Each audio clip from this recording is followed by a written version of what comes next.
GMNA uses artificial intelligence for generated speech, visuals, and production. AI-generated content may contain errors. Please verify important information before making decisions or taking action. Good night, Montreal. SBVM announced it will arrest a suspect tied to more than a dozen residential break-ins that occurred across the city in the first 3 weeks of July. Police say the individual was identified through forensic evidence and surveillance footage linking him to each incident. The arrests are scheduled for later today, with officials confirming that the suspect will be charged with multiple counts of breaking and entering. Authorities noted that the string of burglaries targeted homes in several neighborhoods, prompting heightened patrols and public safety alerts throughout early July. SBVM spokesperson emphasized that the operation demonstrates the department's ongoing focus on violent property crimes, and that further investigations will continue to determine whether additional accomplices were involved. The suspect is expected to appear before a court later this week. The case adds to a broader effort to curb property crime across the island. Dedmon is set to make his first appearance in a red and white jersey when the Alouettes host the Hamilton Tiger Cats this Sunday at Percival Molson Memorial Stadium. The move aims to revitalize the team's kick return unit, which has struggled for consistency early in the season. Coach Jason Moss said the addition brings speed and a fresh look to special teams, and the coaching staff expects Dedmon to contribute immediately on punt and kickoff returns. Hamilton arrives after a strong showing against Toronto, while the Alouettes look to improve their field position and spark momentum ahead of the final stretch of the campaign. Fans can catch the action on television, and at the stadium, with kickoff scheduled for 10 a.m., the club has refined its return schemes in practice, and Dedmon's speed was highlighted during preseason drills. Montreal's fans hope the spark will translate into better field position throughout the season. Android phone users in the Greater Montreal area can now add their Opus Transit passes directly to their devices, eliminating the need for a physical card. The new digital option launched today works with most Android smartphones running the latest operating system. Riders simply download the SDM app, scan their existing card, and the pass appears in the phone's wallet feature, ready for tap-on entry at bus shelters, metro stations, and commuter rail platforms. SDM officials say the move aims to streamline boarding and reduce card handling costs, and it aligns with similar digital ticketing programs in other major transit networks. The feature is being rolled out across the island and surrounding suburbs, with support staff on hand at select kiosks to assist users unfamiliar with the process. The service will remain available as long as the app is supported. Canada's men's national soccer team will host 2 South American rivals this fall. First, the squad travels to Toronto for a friendly against Chile on September 26 at BMO Field. A week later, the team returns to Montreal to meet Peru on October 3 at Stade Saputo. Both matches are meant to sharpen the roster ahead of upcoming international competitions. The coach will use the games to evaluate new talent and test tactical changes. Ticket sales open next week, with seating available at both venues. Officials say the fixtures aim to boost fan engagement across the country, offering supporters a chance to see the national side compete against strong opponents before the winter calendar begins. Both games will be televised nationally, giving fans from coast to coast live access today. Earlier today, a suspected tornado ripped through the Laurentians, leaving a trail of broken trees, damaged homes, and downed power lines across the popular vacation region. Environment Canada confirmed the event as a rare severe weather occurrence for Quebec and has launched an investigation to determine its exact nature. Agency spokesperson Dominic Martel said the damage pattern matches that of a brief high-wind vortex, but stressed that tornadoes remain uncommon in the province. Preliminary aerial surveys show several forested valleys were scoured, while several cottages along the St. Sulpice corridor reported roof loss. Power crews are working to restore electricity to affected communities, and local officials are coordinating emergency shelters. The agency will release further details as the analysis progresses, and residents are urged to stay tuned for updates on safety measures. Later we'll break down how Quebec asylum applications have plunged 57% this year, and what that means for newcomers. We will be right back. Watch the local sunset tonight at 6 p.m. for all your local Montreal news. Welcome back, everyone. We've got the latest headlines, and now Rachel will take us through today's local stories. Over to you, Rachel. Immigration, Refugees and Citizenship Canada reported a sharp drop in asylum filings in Quebec for the first 5 months of this year. Compared with the same period last year, applications fell by 57%, and the decline deepened to 70% when measured against the same window in the year before. The data show a continued downward trend for 2 straight years, marking the most pronounced reduction since the program began tracking. Officials said the numbers reflect fewer arrivals seeking protection, which could affect the demand for language training slots and settlement services that many local agencies coordinate. The decline also eases pressure on housing providers who often rely on federal assistance for newcomers. IRCC did not provide an explanation for the shift, but the figures underscore a notable change in the province's refugee intake. Authorities said the investigation into the freight train that left the tracks in northern Quebec last December still has no definitive answer. The Transportation Safety Board of Canada released its final report, stating that investigators could not pinpoint a single factor that caused the derailment. While the board noted a possible link to rapid temperature swings, it emphasized that the precise trigger remains unidentified. The incident, which disrupted rail service for several days, prompted a coordinated response from emergency crews and the railway operator to secure the site and prevent environmental contamination. Officials said the findings will inform future safety measures, but no concrete cause will be cited until further evidence emerges. Residents and businesses that rely on the line are waiting for any steps that might reduce the risk of a repeat event. More than 58,000 homes in Laval and nearby communities have been without electricity since Wednesday morning, as crews continue to restore service after violent thunderstorms battered the region yesterday. The storms on Tuesday knocked down power lines and damaged substations, leaving thousands of families in the dark during a period when many rely on air conditioning and refrigeration. Utility workers are stationed at several points along the grid, and officials say the repairs could take several days, though priority is being given to hospitals, schools, and essential services. Residents have been advised to conserve battery power and limit the use of hydro appliances until power is fully restored. The outage underscores how quickly severe weather can disrupt everyday life in the area, and authorities are monitoring the situation closely. Updates will be provided as the situation evolves. Researchers have announced that a form of melanoma skin cancer can be passed from one catfish to another in several lakes spanning Quebec and the northeastern United States. Genetic testing of tumor samples revealed identical mutations, suggesting direct transmission between fish, a phenomenon rarely seen in nature.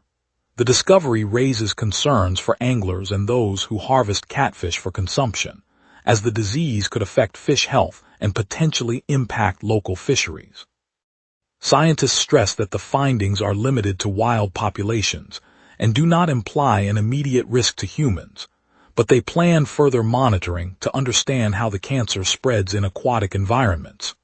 The study, released today, calls for heightened observation of lake ecosystems and may influence future management practices for sport and commercial fishing in the region and the broader ecological balance. The United States is in the midst of a cyclosporose epidemic that has already infected thousands over the past several weeks. Professor Natalie Grandvox of the University of Montreal explained that the pathogen primarily spreads through contaminated water and food sources, not through direct person-to-person contact. She emphasized that casual interactions such as shaking hands or brief conversations pose little risk, though shared meals or untreated water remain a concern. Health officials on both sides of the border are urging travelers to verify water safety and to avoid consuming raw produce from affected regions. For residents who work or shop across the border, the warning translates into a practical need to check restaurant hygiene and to prefer bottled water when uncertainty exists. The outbreak continues to evolve, and authorities are monitoring case numbers daily. Now let's turn to our weather team for tonight's outlook across the island. Tonight's clear skies hide a strengthening high and a southwest, jet that will seal tomorrow's warmth. The all-time heat on the state peaked at 32.7 degrees Celsius back in 2016, a blistering mark set during that midsummer heat wave that swamped the province. By contrast, the coldest reading fell to 11.6 degrees Celsius in 2025, a surprise dip that arrived with an early autumn front sliding south from the Great Lakes. Our climate normals for July 22nd sit around 21 degrees high and 13 degrees low, So today's 21-degree peak feels right on the long-term average. Scanning the live radar, the screen is uniformly quiet, no rain echoes across the province. That emptiness reflects the high pressure that has been building aloft, capping any upward motion and keeping the atmosphere stable. With the southwest jet slicing overhead at roughly 79 kilometers per hour, any stray moisture is sheared away before it can organize. I now turn to tonight's outlook. At 11 tonight the city sits under clear skies with a cool 15 degrees, humidity near 63%, and a gentle west wind at 13 kilometers per hour, gusting up to 49. Pressure is rising as a high builds, sealing in the dry air and suppressing clouds. Overhead, the southwest jet streams at 79 kilometers per hour, reinforcing the ridge and steering any lingering disturbance far east. With the ridge anchored, tomorrow's daytime will climb to 21 degrees, the sun reaching a UV index of 6, while the wind will gust up to 48 kilometers per hour from the southwest, feeling brisk. No watches or warnings are in effect. As the night fades, the atmosphere remains locked in this stable pattern, leading us into the next day's forecast. The next 5 days stay under the influence of the same high, keeping temperatures on an upward climb. Thursday will warm to 25 degrees with a clear sky, the wind light from the west. Friday nudges a further degree higher to 27, still dry and bright. Saturday introduces a thick cloud deck, overcast throughout the day, yet temperatures hold at 28 with a mild southwest breeze. Sunday clears again, reaching a summer season peak of 29 degrees under bright sunshine. Monday remains mostly clear, but a 20% chance of rain slips in, tempering the high at 29 while lows stay near 21. The pattern reflects the persistent ridge and the jet stream riding just south of the province, allowing warm air to stream in without major disturbances. And that's your weather. Remember, the wrap is also available as a podcast. Listen anytime on Apple Podcasts or wherever you get your podcasts. Traffic is moving smoothly downtown. Today's arts calendar is packed, and the Canadians are gearing up for their season opener. We will be right back. Watch the local sunset tonight at 6 p.m. for all your local Montreal news. And now here's Jason with sports. Hockey's return is locked in, and Montreal already has a date circled. The 2026 to 2027 NHL season has an opening night, and the Canadians are front and center. According to CBC Sports, Montreal will travel to Scotiabank Arena to face the Toronto Maple Leafs on September 29th, one of two all-Canadian matchups kicking off the new campaign. Edmonton hosts Vancouver in the other. A chapter has closed in Montreal. The Canadians traded longtime forward Brendan Gallagher to the Vancouver Canucks in exchange for future considerations, according to CBC Sports. Gallagher spent over a decade with the organization and became one of the most recognizable faces in Habs history. A long chapter in Montreal Canadiens history has closed. The Habs dealt veteran forward Brendan Gallagher to the Vancouver Canucks in exchange for future considerations. CBC Sports reported the transaction, which sends one of the franchise's most recognizable names out of Montreal. On a crisp Saturday morning on St. Laurent Boulevard, I met Marie-Claude, a retired schoolteacher who still walks her golden retriever along the riverfront before heading to the market. She told me she's been dreaming of a faster way to visit her grandchildren in Toronto and Quebec City. That dream may soon be a reality. Officials from the National Rail Agency announced that the high-speed corridor linking Toronto and Quebec City will almost certainly include a stop in Kingston, a decision shaped by a flood of public petitions. Imagine the sleek, whisper-quiet train gliding through the historic downtown, its windows framing the limestone buildings that Marie-Claude has taught generations about. The plan promises a 30-minute ride to the border, cutting travel time in half and giving families more moments together. As the sun set over the St. Lawrence, the thought of a smooth, sustainable link sparked a quiet optimism among commuters and heritage lovers alike. It's a reminder that connectivity can bring communities closer, one shared journey at a time today. At the Scotiabank Theatre on St. Catherine Street, a modest line of car-hailing scooters gave way to a growing crowd of film lovers waiting for the doors to open. The theater, the province's only venue equipped with an IMAX 70mm projector, had not run that format since 2014. Tonight, after a careful refurbishment, the ancient machine whirred back to life. As if it had finally remembered how to speak, its amber glow spilling across the vaulted lobby as the scent of buttered popcorn mingled with the crisp winter air. Inside, the screen stretched almost 300 feet, its surface a deep, almost tangible black that seemed to swallow the room. When the first frame of Christopher Nolan's latest work flickered into place, a collective breath held by the audience dissolved into quiet applause.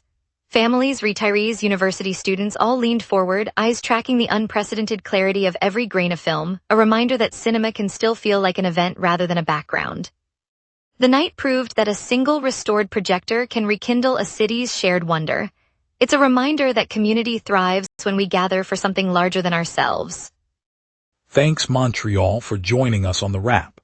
Tonight's highlight was the police finally catching the serial burglar after a dozen July break-ins, a reminder that persistence pays off. I'm Peter Miller, and I'll see you tomorrow for more of the city's stories. Stay safe and stay curious.